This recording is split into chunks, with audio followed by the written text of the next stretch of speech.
उनके 12वें दिन के भंडारे में 60 लोग आए थे और उन सब की यह मान्यता थी कि यह प्रसाद का ग्रहण करना उनके लिए सौभाग्य की बात है।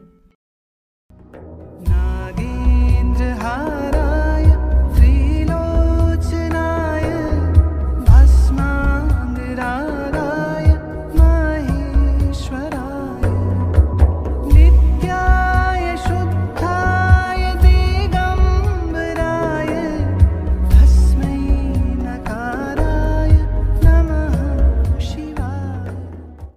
रक्षा सूत्र चैनल पर सभी भक्तों का स्वागत है।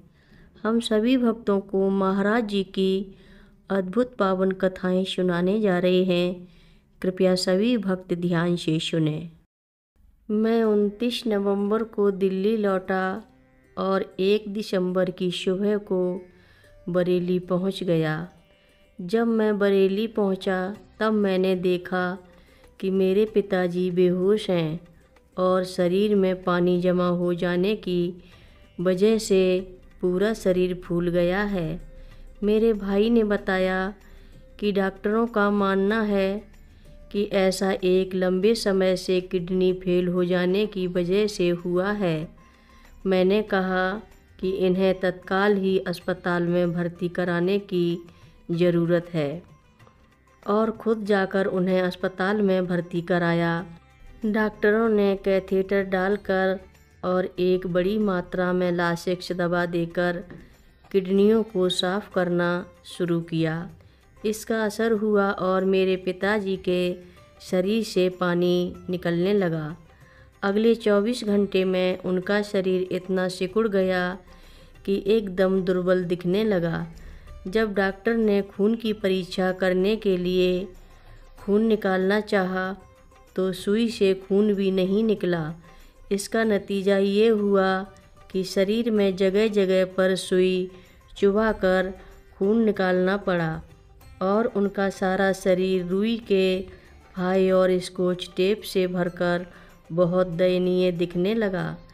डॉक्टर लोग बोले कि अब 2 ही रास्ते हैं, या तो इनको आप घर ले जाइए या फिर डायलिसिस पर रख दीजिए। मेरे मन ने कहा कि ये बेहतर होगा कि हम इन्हें घर ले जाएं और शांति से मरने दें। घर ले जाने की बात पर मैंने डॉक्टरों से कहा कि मुझे 1 दिन की मोहलत दीजिए। मैं माँ की आज्ञा प्राप्त करने के लिए अगले दिन 10 दिसंबर की सुबह 140 किलोमीटर दूर कैंची धाम टैक्सी लेकर गया। माँ बीच में ही कैंची से 12 किलोमीटर पहले भूमियाधार के मंदिर में ठहरी हुई थी। उस वक्त करीब दोपहर के 12 बजे थे। जब मैं मंदिर पहुंचा, मैंने माँ को सारी हालत बताई और पिता का दयनीय दशा का वर्णन करते समय मैं रो पड़ा और बोला कि यदि उन्हें मरना ही है तो कोई बात नहीं, पर मैं उनके सारे शरीर को इस तरह सुराखों से भरा हुआ नहीं देख सकता। माँ चुप हो गईं और बोली कि तू जाके पहले प्रसाद खा ले।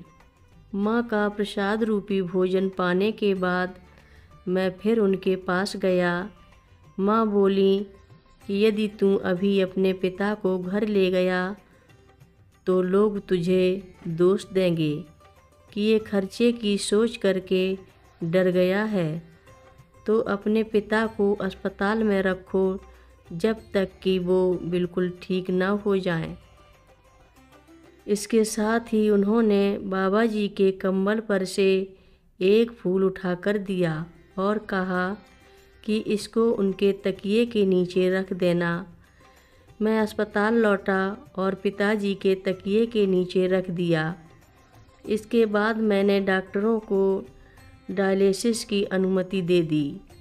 3-4 दिन की डायलिसिस से ही क्रिएटिनिन काउंट 2-3 पर आ गया। तब डॉक्टरों ने डायलिसिस बंद कर दी और दवा देनी शुरू कर दी। 20 दिन बाद मेरे पिताजी अपने पूरे होशो हवास के साथ घर लौट आए और मैं भी 29 दिसंबर सन 1998 को उनसे विदा लेकर अपनी देवती को देखने के लिए दिल्ली आ गया, जो कि मेरे गैर हाजिरी में 21 दिसंबर को पैदा हुई थी। सन 1999 के मार्च के महीने की बात है, जबकि मैं अपनी पत्नी के साथ ऋषिकेश में था। मैंने सुना कि मेरे पिताजी एक बार फिर से बरेली में बीमार हो गए हैं। मैं शीघ्र ही बरेली गया और देखा कि मेरे पिता अचेत अवस्था में पड़े हैं। किडनी के फेलियर से आखिर में उनको मौत के कगार पर पहुंचा दिया था। 3 दिन बाद सुबह 4 बजे हेमदा ने अपने प्राण छोड़ दिए। जब परिवार के सारे सदस्य श्री राम जय राम का पाठ कर रहे थे और उनको अंतिम विदाई दे रहे थे, आसपास की सारी जगहों से करीब 200 लोग आ गए और अंत्येष्टि में उपस्थित हुए।